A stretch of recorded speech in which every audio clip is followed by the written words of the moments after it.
How's up, y'all? It's popping this D-Boss reaction to this video by Tap Out Corner. This is most painful WWE botches in 2020 so far. Most painful. Yikes. Yikes. So we're gonna see these people botch and then they gonna like fall on their head or something like that. I don't know. Let's watch. Like all of us, wrestlers make mistakes, which unfortunately can lead to someone getting hurt. Ooh. 2020 is no different, so let's look at some of the most painful botches that have happened this year so far. Beth Phoenix was among the handful of surprise returns we saw during the 2020 Royal Rumble. Even though she had been in the ring since last year's WrestleMania, the Glamazon did pretty well and lasted for over 23 minutes. It's even more impressive considering she suffered a nasty injury early on in the match. Shortly after making her entrance, Phoenix found herself battling with Bianca Belair. While fighting near the top rope, Beth's head snapped back and hit the ring post. After a brief scare, the former Divas champion was back on her feet, and all seemed fine.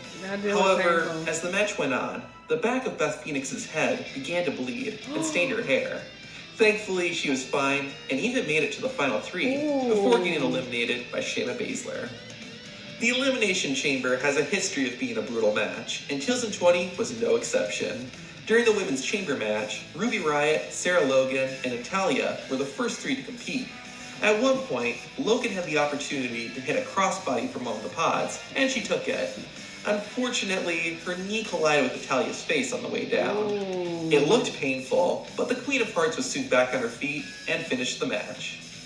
The last episode before a pay-per-view is called the Go Home Show, but after the Raw before WrestleMania 36, it looked like Montez Ford was going to the hospital. During a six-man tag, Montez Ford was firing up and went to take a dive to the outside. Unfortunately, the only thing that broke his fall was the entrance ramp.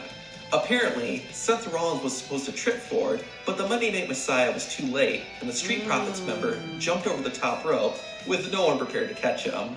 This put Montez out for the rest of the match, and even afterward, he was still lying on the floor. Luckily, it wasn't too serious, and Montez Ford was able to perform at WrestleMania, where he and Angelo Dawkins retained their tag titles. Communication can be the difference between success and failure in wrestling, and that was proven when Nia Jax and Kairi Sane faced off. Partway through the match, Jax lifted Sane up to execute a buckle bomb, but instead of landing on the top turnbuckle, the Kabuki Warrior was thrown into the middle and bottom. After the referee checked in on her, Kairi Sane was able to continue the match. What makes this particular botch even more intense is that Kairi appears to say, "I'm not set," when Jax is holding her. Somebody the size and strength, as you can see, of Nia Jax. However, others have said that she is saying the Japanese word hanase, which is a rude way of saying "let me go." Either way, Kairi Sane didn't appear to be too badly hurt, which we can all be thankful for. So which one of these botches made you cringe? Oh my God, these people crazy. They be putting a lot on the line to entertain, and a lot meaning they body. Like y'all crazy. This shit is wild. But thankfully everyone, is fine. Nobody had no serious injuries or anything. But yeah, this shit definitely looked painful.